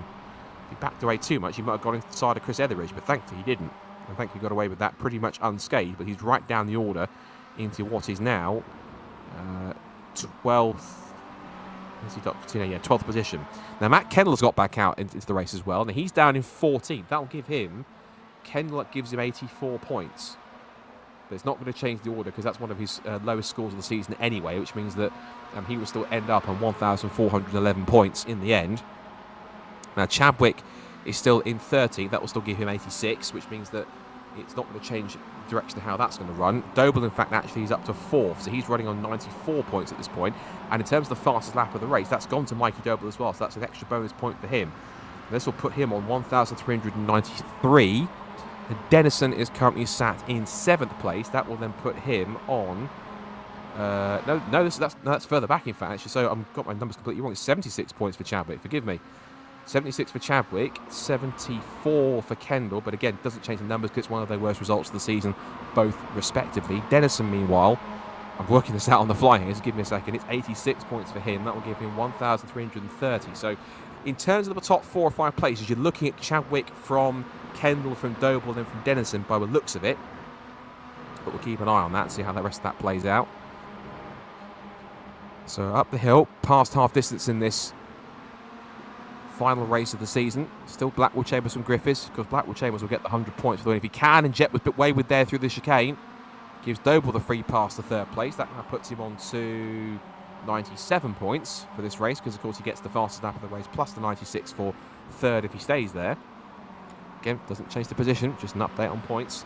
Now we've got 2x2 here. You've got the 2 Team Northbrook cars, line astern, and you've got behind them the 2 Bromley racing cars dicing amongst each other, and that was Dennison up the inside of Smith. That now puts him into 6th place. That puts him onto 90 points now for that one. So it gives him an extra 4 points as a result of that, at the expense of his teammate. As the field makes its way down towards Andretti hairpin, still 6.5 minutes to go. Turn out of turn 3, up towards 4, and towards 5 again. And meanwhile at the front, Will Blackwell-Chambers has got this one relatively under control. He's still got some pressure from behind to resist in the form of Tom Griffiths. He's still being kept relatively honest. Trying to take care not to hit too many snags at this point. But Will Blackwell-Chambers, as the kind of late afternoon sun essentially starts to shine on Laguna Seca, and the shadows start to lengthen. just about keeping it clean, keeping it tidy, and picking up a strong result to end the season. Blackwell Chambers has got the run through Rayleigh Corner, coming up to 2/3 distance. And now as they come up towards the left-hander at the end of the short straight towards turn 11. And then onto the pit straight to start another lap. Coming up to about a second gap now between himself and Griffiths. The fight for third place is just starting to concertina back up again now between Doble, Barker, Jet, Dennison and Smith. Herbert and Etheridge aren't too far away, neither is Richard Harwood. So there's a group of cars which are covered by about 6 seconds. But it only takes one of them to have some kind of a mishap, and it possibly just throws all that up into the air. So Dennison, this is the view from him, the leading of the 2 Bromley racing cars in 6th position. Back into the right-hander, thump the inside curb. That sort of red curb on the inside acts as a bit of a sausage curb, but also it's technically something of an apex marker which people have to try and hit, but got such a high kind of like concrete or stone or curb on the inside, but it kind of acts as a bit of a launching pad for some cars if they're not too careful, but that's the bit that you aim for. Well, that's neat and tidy for the car scrapping from 3rd downwards. Gap between the top 2 is about 3/4 of a second. There's a further 4 seconds back between 2nd and 3rd, so Griffiths and Doble will change between them. And Pete Smith is dropping backwards, so he's had a mishap exiting turn 6 by the look of it. He's down to at least 10th, if not 11th now, because Monhemis has gone through, and Pete Smith, in fact, has quickly jumped back to the pits. This benefits 2 more drivers in the shape of both Chadwick and Kendall. And let's see. So this is what happened to him exiting turn 6. He's had a few hearing and arrays, a few off-tracks warnings, and just too wide on the exit and just dropped the outside wheel as he went over on the grass. It just lost him traction and then just spat it into the barrier. We'll look at the onboard shot here from Pete. So this is the view he saw up towards turn 6 and just didn't miss the apex, but just let the car understeer wide. Again, just the wheels onto that dirt. It's going to lose him traction straight into the tyres. Unfortunately, that is him.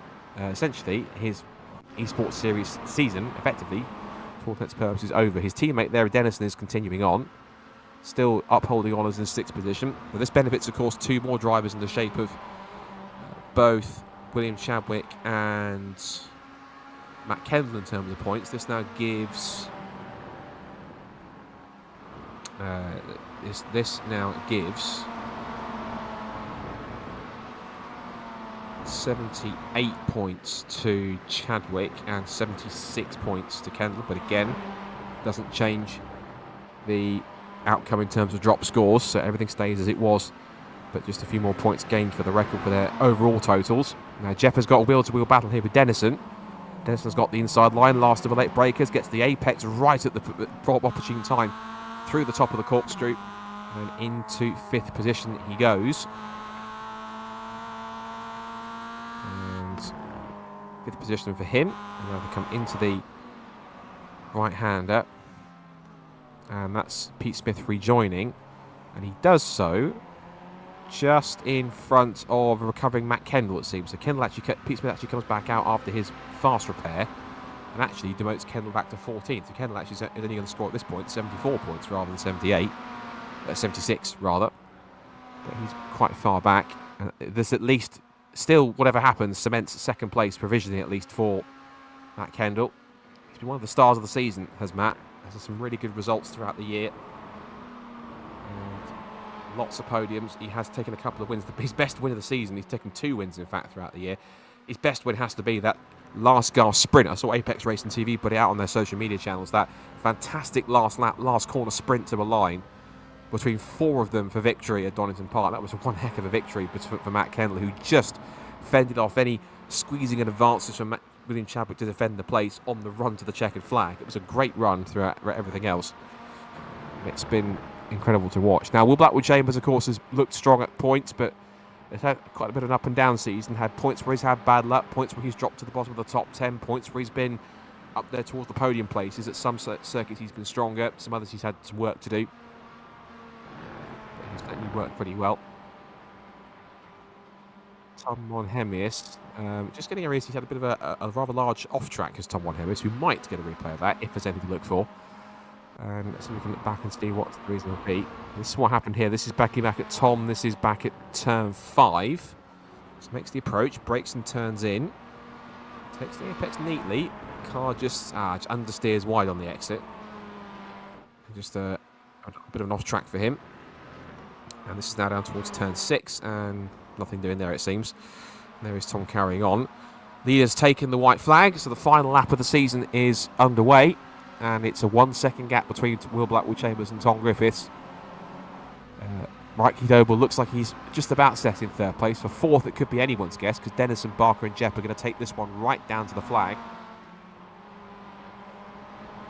Will Blackwell-Chambers has got this race at the moment. That's the key thing, at the moment, under control. Griffiths in 2nd place. And they'll be happy to end the season on a high in terms of some good points. And, of course, for Blackwell-Chambers, if he stays where he is, it'll be good for him to end the season with a victory. He'll state by his own admission it wasn't his best season of eSports racing. I think he won't mind me saying so. He's had 1 podium so far to date this season, and that was back at the 3rd and final race of the meeting at Donington Park, in that sense. But up the hill, for the final time towards the corkscrew, and this is the view of Harry Barker, who's looking at Dennison now. He's got Jet behind him as a rear gunner, and Harry Barker was a little tighter towards the first part of the corkscrew, runs a little deeper through the second part. He possibly make a last gasp move. He's got Richard Jepp as a backup here if he needs it, but Jepp is just holding back to see if anything happens, but we'll wait and see. But come to the last few corners for the final time, and it's what it's been for the BRSCC eSports series, but victory is going to go the way of this man. He's had some very up and down luck, but he can end it with a silver lining on that cloud. Will Blackwell-Chambers heads to the checkered flag, takes victory in the final race of the season for the 2023-24 BRSCC Winter Esports Series. It is 2nd place for Tom Griffiths, 3rd for Mikey Doble. That should provisionally give him 3rd place in the points. So the winner from last year manages to grab 3rd. Now we need to look back to 12th at one point, because our new Esports Series winner provisionally is going to come through very shortly. And here he is. He's had some tough races in this one, but across the line goes William Chadwick. It's only 12th place, but it will be more than enough to seal for him provisionally the Season 2 title in the 2023 BRSCC Winter Esports Series. Winner provisionally is William Chadwick, and you can see from the weaving and the donuts and the 360 spins, he is utterly delighted with that, and so he should be. He has driven excellently right from the outset, has been a formidable front runner, and with the victories that he's scored and the podiums he's got, and a couple of the up and down moments that he's had too, of course. He's had points where he hasn't been perfect either, but an excellent run for him nonetheless for William Chadwick, and he is provisionally the 2023-24 BRSCC Winter Esports Series winner, and certainly should be very, very proud at that. And he's been quite a way to do it. Of course, I'm sure he would have agreed that the incident on the first couple of laps is not exactly the way he would have wanted to do it, but effectively, of course, while these are only virtual race cars, if this is a real one, he gets the chance to burn some rubber and to essentially enjoy himself and just celebrate the fact that he is the winner. Some stuff from there. And a shout out also has to go to Matt Kendall, of course. He wrapped up the race in 14th place in the end, behind Pete Smith. And Chadwick actually got the fastest lap of the race too, to boot, in that BRS. That gives him an extra bonus point for his trouble, but it doesn't change anything in terms of his drop scores. So on our provisional calculations, we have it. William Chadwick on 1,448 points is the man at the top of the table at the end of the series. Second place we have Matt Kendall, who is on 1,411. And then Mikey Doble we have as being in 3rd on 1,395. So that's the top 3 from what's been a quite incredible few rounds of the eSports series. I have to say, there's been some incredible racing all the way through, particularly when you look at some of the racing we had, especially through the middle of the season at Donington Park, Knock Hill, and then Alton Park, when they were all over each other through those races. Some great wheel-to-wheel action, and I hope that those who are now going on to race in real BRSCC eSports series, if they've made friendships, if they've made partnerships and camaraderie here for those drivers that have enjoyed themselves, I hope that these do carry over into the real world and they do get to support each other on track in the various different championships and series that they're participating in. But as he comes up towards the line, it's a virtual car, he's got no checker flag or UK flag to try and raise, but across the line and to celebrate a victory, because provisionally, once again, William Chadwick, with 1,448 points on our calculations, is winner for Season 2, the 2023-24 BRSCC Winter eSports Series. The donuts say it all.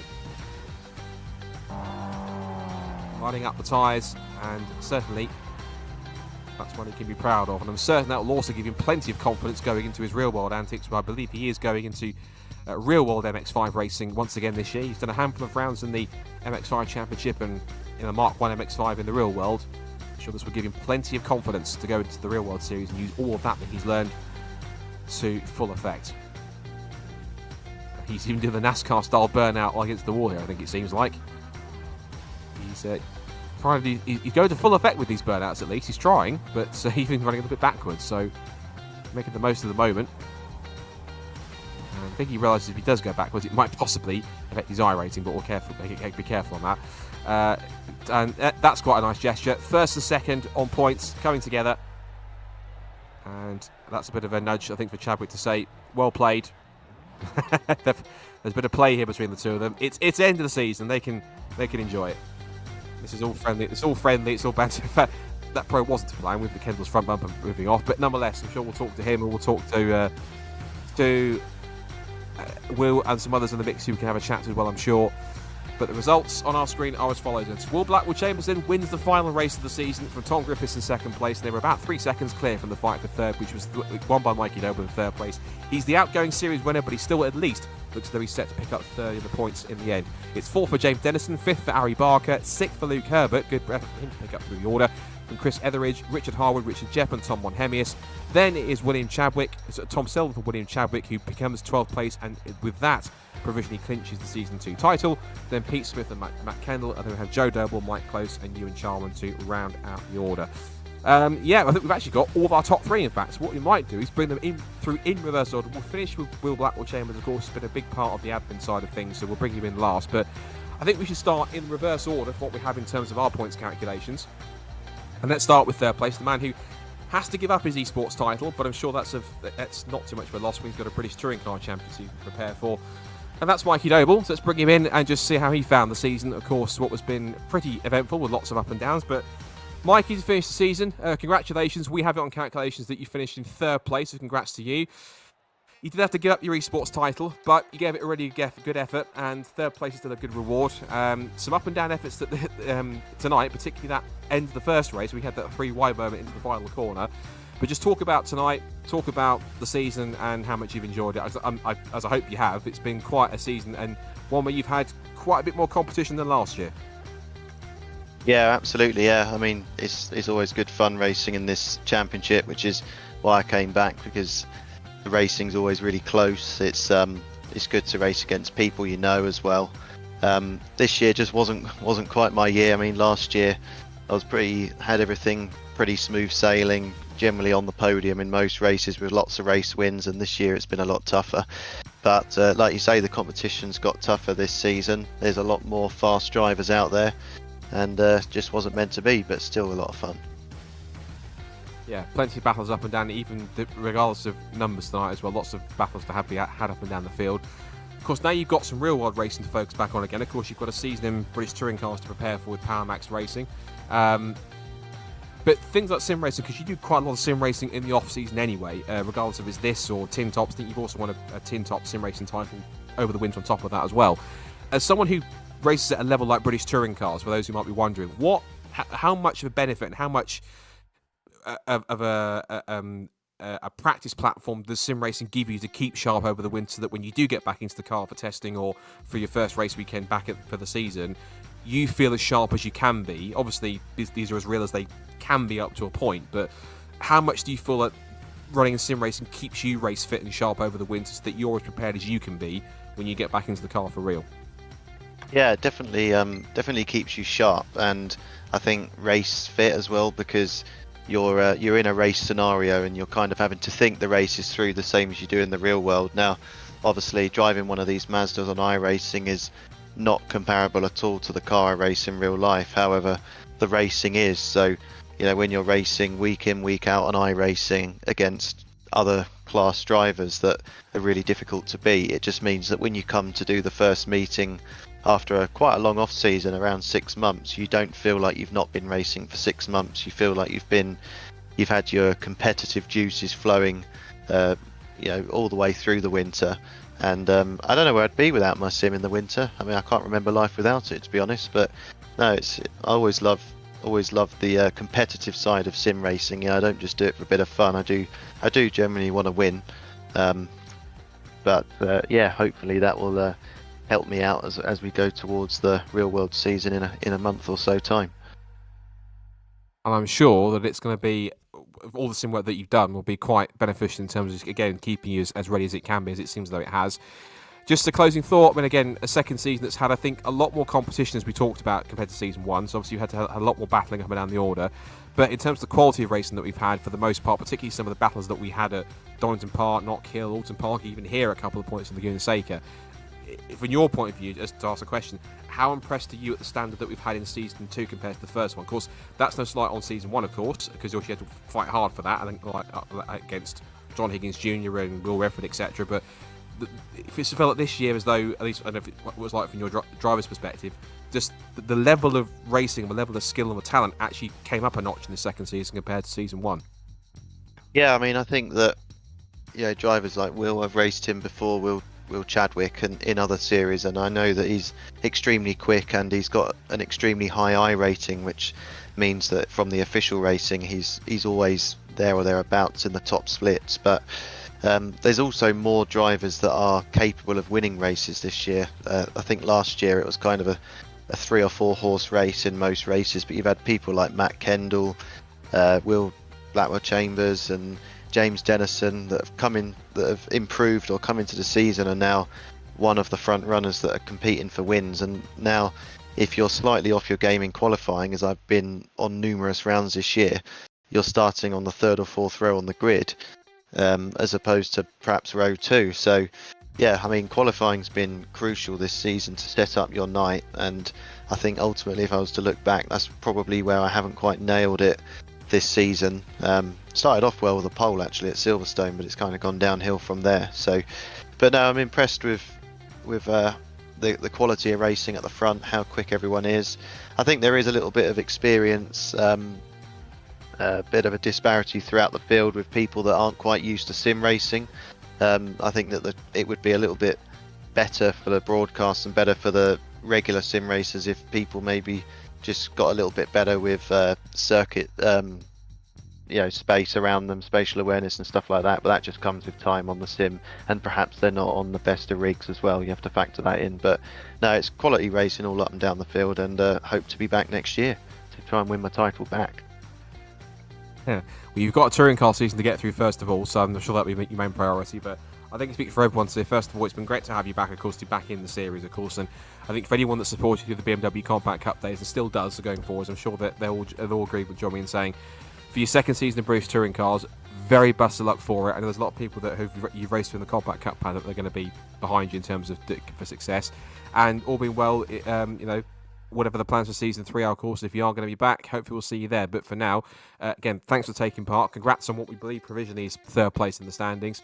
And again, have a fantastic 2024 season, and hopefully we'll speak to you soon. But again, Mikey, thanks for taking part, and best of luck for this year. No, my pleasure. Thanks a lot, guys.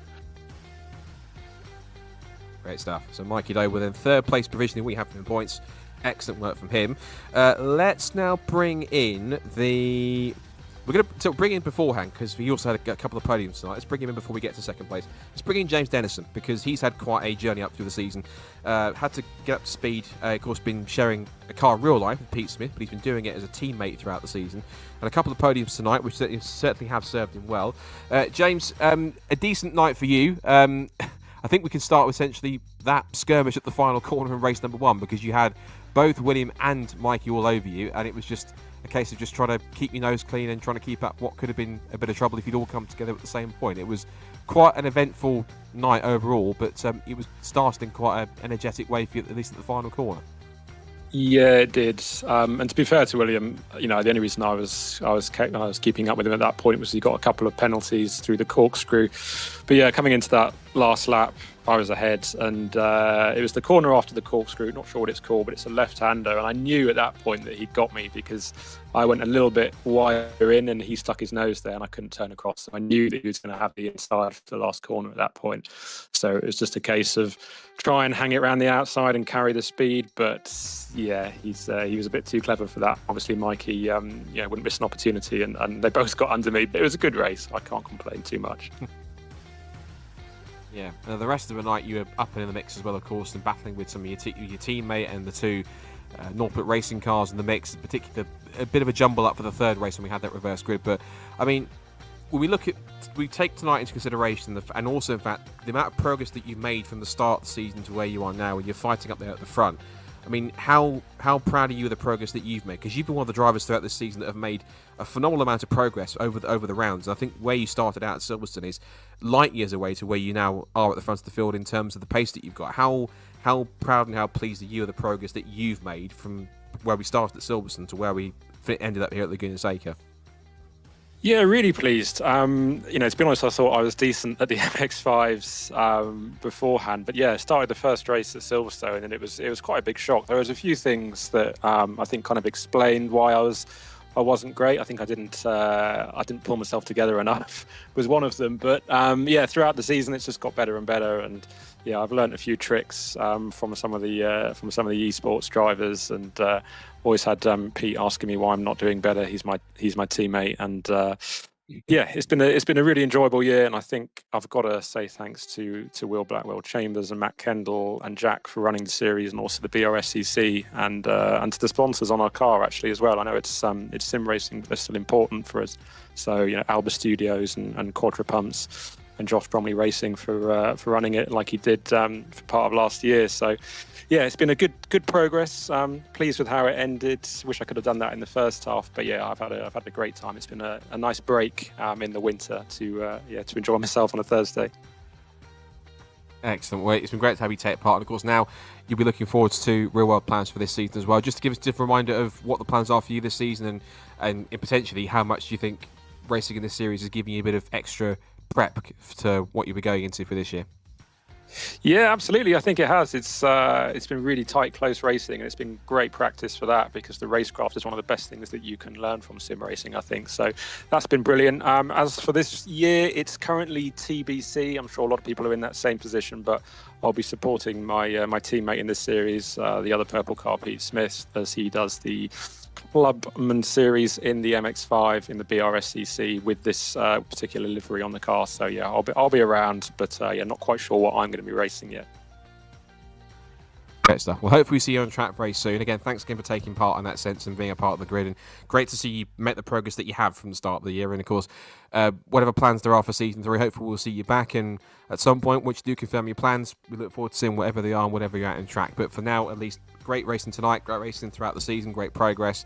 Again, thanks for taking part, and we will see you, I'm sure, either on the real track or on the sim at some point very soon. But again, thank you, James, and hopefully we'll see you very soon again. Awesome. Thank you very much. Excellent. It's a great job from James then. A couple of decent results tonight to round up what's been a very decent, a good, strong build of his skills throughout the season. Let's now bring in the man who finishes up on our calculations runner-up in the points, and he was up there in the mix right towards the end. Wasn't the way he might have wanted to end the season with the incident that he had on the opening lap of race number 3, but still second place in points, provision at least from what our calculations show, is a very good ending for him, which is Matt Kendall. So let's bring Matt in and have a chat with him just to give his summary of not just tonight but of course the season. Matt, just let's get the obvious out of the way. It wasn't the greatest end to the season in terms of the incident that you had, but glossing over that, essentially from our calculations, provisionally subject to all the final calculations and other incidents that have got to be looked at, that tonight's results are giving you second in the points runner-up spot. So just talk me through how that's felt and also the progress that you've made throughout the year, because I think you were one of the strongest ones by the end of last year, and you seem to have this season taken it up a notch and really gone a bit further in terms of pace. Just talk us through how the season as a whole has been for you. Yeah, I mean, to be honest, I'm even though that didn't go exactly to plan, I'm still very happy with my performance in the season. I knew in qualifying once Will put up a 35 that I was probably not going to end up winning the title. The incident at the end, that was torturous, I must admit. seeing Will spin and then seeing the gap open and then seeing it close just as quickly. Because of course my car chooses that exact moment to have a bit of fun with me on the exit of the corner, which is totally not the squishy bit in the middle's fault. No, definitely not.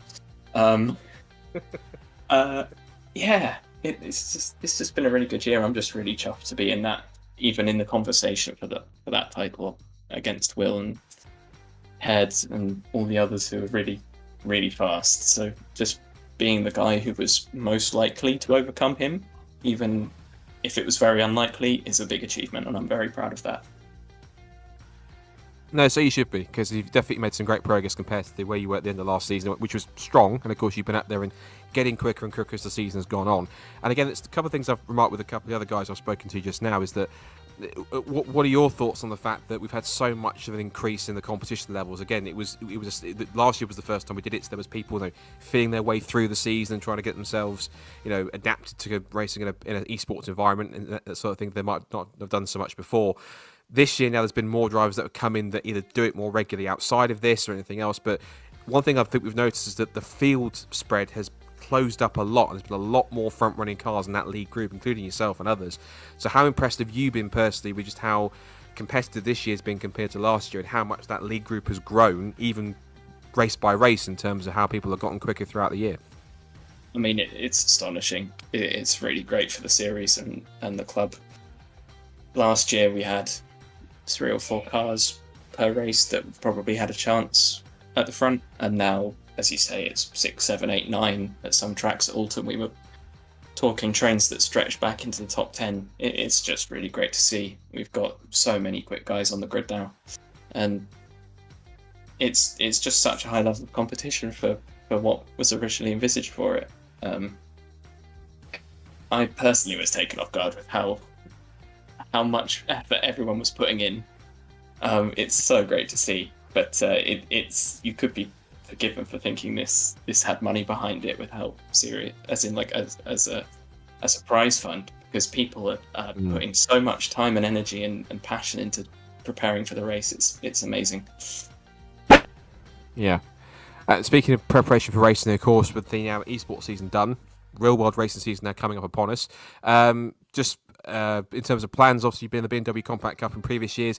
Is that the plan again this year? Have you got some other plans to go forward this year? What's on the cards for 2024 in terms of real world racing, whether it's BMWs or possibly something else?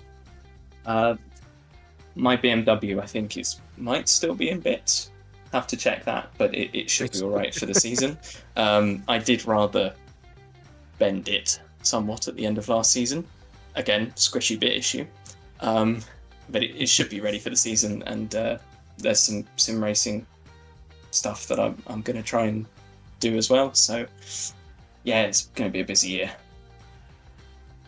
Excellent. Well, sim or real world, best of luck for it both. Again, you've driven brilliantly throughout the season, and seeing you build on what you did in season one's been impressive to see, and to end it with a runner-up spot, I think certainly Josh rewards for the performance that you put on, particularly the couple of wins that you got, of course. I think I'll never forget that 4-wide sprint to like Donington Park where you just edged William Chadwick out. It's one of the races where you managed to properly get the better of him. But for the record, again, thank you very much again for taking part, and for well done for the. We have to say provisional because we've got the final points and penalty stuff to work out post race. But at least in terms of our calculations, it's runner-up spot, and not just for taking part and for getting second, but also again, I'll say it to Will also as well. Thank you to you as being part of the team that's been looking after this in the background. On top of that, to playing your part in that one, it's been genuinely appreciated, and it's helped run this season as smoothly as possible. So again, on all those fronts, thank you very much indeed, Matt, and all the best both in sim and real world for 2024 going forwards. Best of luck. Thank you. It's been my pleasure. Great stuff. Right, I think we've kept him waiting long enough before we wrap with Chambers. Let's bring him in. Let's bring the provisional. Again, we have to say provisional because there's post-race penalty stuff and also points to work out as well. But let's bring him and have a chat then. So, 2023-24, Season 2, BRSCC Winter Esports Series champion, at least initially, is the man himself, of course, which is Will Chadwick. Well, I guess the first obvious question is just describe how it feels, really. Of course, you've had a very, very, very, very strong season all the way through, and you jumped in, I think, almost at the last minute for Silverstone, but that jumping at the last minute led to something quite special in the fact that you've become Season 2 winner. Yeah, well, yeah, it was quite last minute. I knew I wanted to do this series ever since I competed for my first season in cars last year in 2023. Not a full season, but we did a few rounds, as many as we could. And I just knew that I wanted to do the series, and I was like, I swear it should be happening sometimes right now. I sent an email to the BRSCC. You're like, yeah, it's tonight. I was like, oh, okay. So we jumped in for Silverstone. we had a really good time of it, and sim racing is something that's I've almost gone from sim racing to real life racing, more than the other way round, which is what a lot of people in the series do. But yeah, I really enjoy what I do on the sim racing, and I find that Mazda League like this is just a lot of fun, and I thought it was quite good considering it translated a little bit from like the real life drivers as well to the in sim. So yeah, I've really enjoyed myself. Excellent. And we've talked a couple of times now about the fact that you're going into, I'm sure, some kind of real world racing this year alongside any sim stuff that you're doing. And we've spoke to Mike, and we spoke to Matt Kendall and to Mikey Doble in terms of the pre-season prep this has allowed you to kind of get in terms of racecraft and just keeping yourself sharp. I mean, how much do you think, if at all, do you think that running this season and also sim racing stuff that you do, how much do you think it's a benefit to keep you sharp and ready to go once the racing season starts real for you on the grid? Yeah, so we were just kind of talking about that with Mikey just then in the interview waiting room, and we were saying that sim racing teaches you to be a lot more precise and think a little bit more about time in general, rather than when you're in the car. It's sometimes there's a lot of senses, there's a lot of G-forces, a lot more going on, there's sound, everything, right?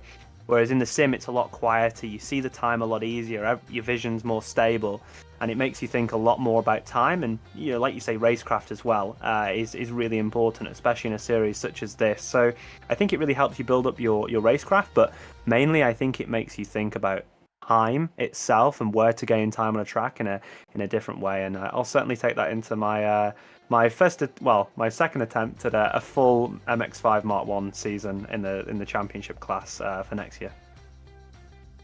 Excellent. And I think it'd be quite fun to see how you get on, given that you'll be running off that momentum, of course, on that side. And in terms of going forwards, and just to kind of sum up the season, I mean, of course, you've been one of the leading lights in the series this year in terms of MX-5s, and again, you've had some quite stiff competition all the way through. So I mean, how relieving is it that you've managed to get to the end of the season now? You've essentially come out on top again. We have to say, provisionally, for working out final results and post-race investigation penalties and stuff like that, but essentially coming out on top on points. I mean, that's got to be a great feeling, given all the effort that you put in, particularly and to get to this point where you've come out on top as the winner. Essentially, you've managed to dethrone Mikey Doble, and he's already promised that sort of whatever happens for season 3 is that he wants to come back and try and take it from you. So you might have a bit of a showdown to see who can do best of 3.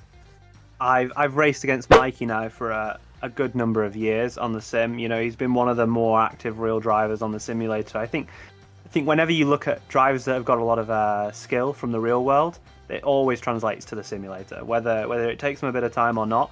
And Mikey's one of those. He's one of the best sim racers that is predominantly from the real world. And I think it'll be a good battle with him in the next season. And I always enjoy racing Mike. He races in a very exciting way. And always great competition from everyone, really. And yeah, no, I'm relieved to get the championship. It's good. It's a good way to start my season in terms of a real life perspective. But I'm happy to be champion and just happy that I can share this moment with my sponsors. Great stuff. Well, listen, you've been a fantastic driver all the way through. I think the fact you've won races and podiums and everything else on top of that has been excellent stuff, and you've been quite a great participant. So I'm sure on behalf of everyone who looks after us at BRSCC and that's been involved, again, thank you for taking part, and more importantly, congratulations on the success. It's been great to watch you throughout the season. You've been a great participant up at the front, and I'm certain that all the prep that you've got now from the eSports series will carry forward, I hope, onto the real world grid, and hopefully we'll see you up there towards the front. But again, 2023-24 BRSCC wins the eSports series winner William Chadwick. Again, many congratulations and all the best for whatever happens in 2024. Thank you very much, Scott. Thank you for your commentary, and thank you to the Apex Racing TV for the production as well. Really appreciated, and of course from my side, thank you to Green Junior Racing, Green Junior Rebuilds, Frentech Braking, and RC Sim Photography and PDM Media. Thank you. Great man. Well done, William Chadwick. eSports Series winner for 23-24. Last man to talk to, he managed to get the victory in the last race of the season, and of course he's been one of the main men behind looking after this series alongside Matt Kendall and myself in the back on top of that. Let's bring Will Blackwell Chambers in. We've kept him until last, but they say save the best until last. And we'll keep pretty much just have a quick chat about just, well, his victory and also how it's been throughout the season. So let's bring Will Blackwell Chambers in. I'm losing my voice already. Let's bring Will in and just to have a quick summary of the end of the season. So let's bring him in. Mr. Blackwell Chambers, we kept you till last because they say keep the best until last. I'm not sure who said that, but we'll crack it anyway. Which is, a kid of course.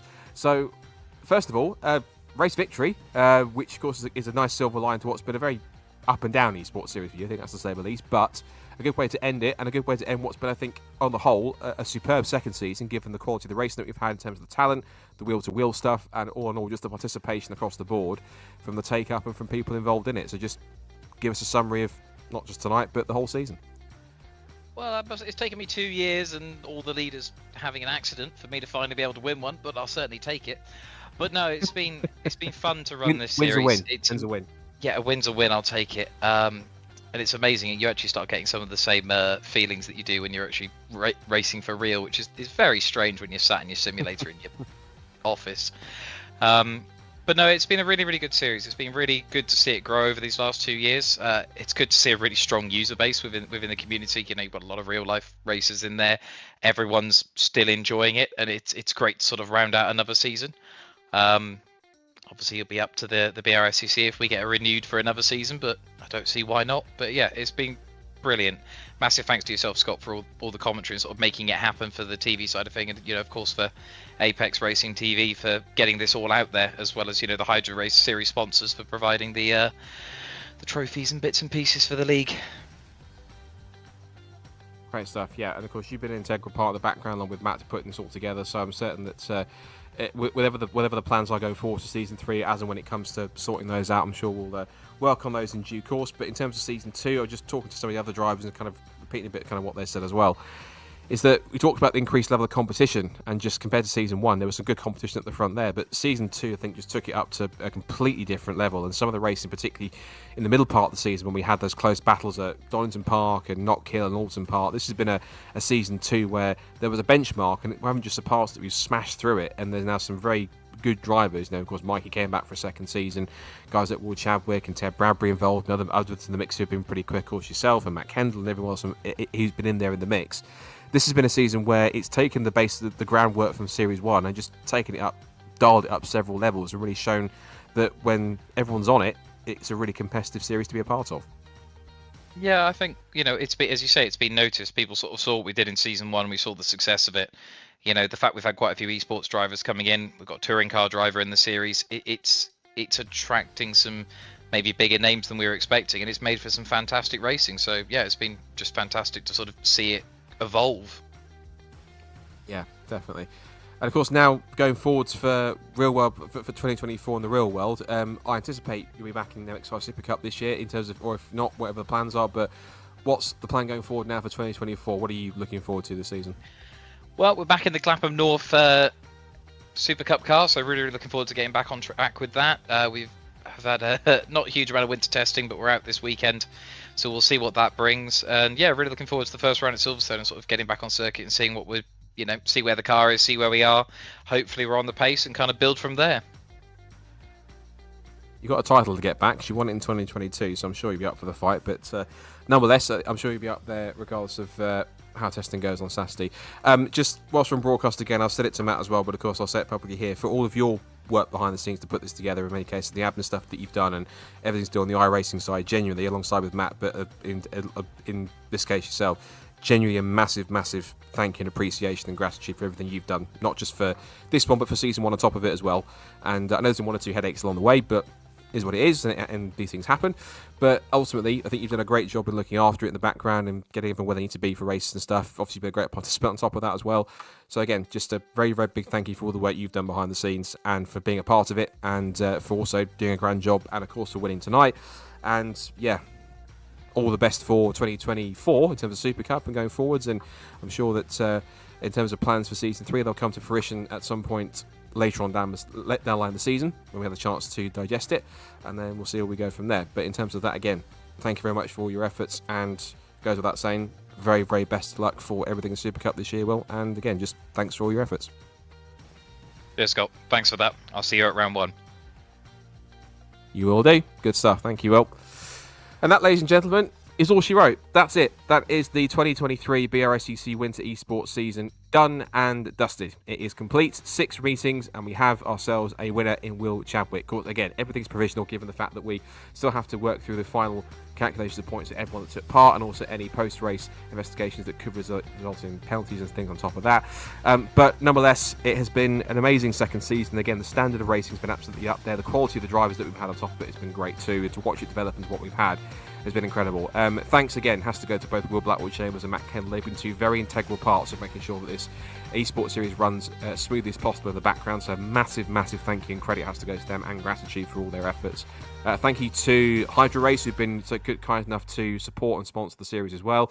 And on top of that, also, again, thank you to Apex Racing TV. Thank you to Josh, who's been our production guy for the last few races. So thanks for him for coming on board and taking part on that.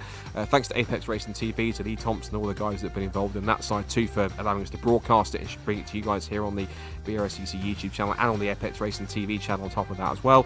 Thanks to iRacing for the platform. Thanks also to all the BRSCC's clubs, sponsors and partners, including Run Your Fleet on top of that. Give me sure to go and check them out.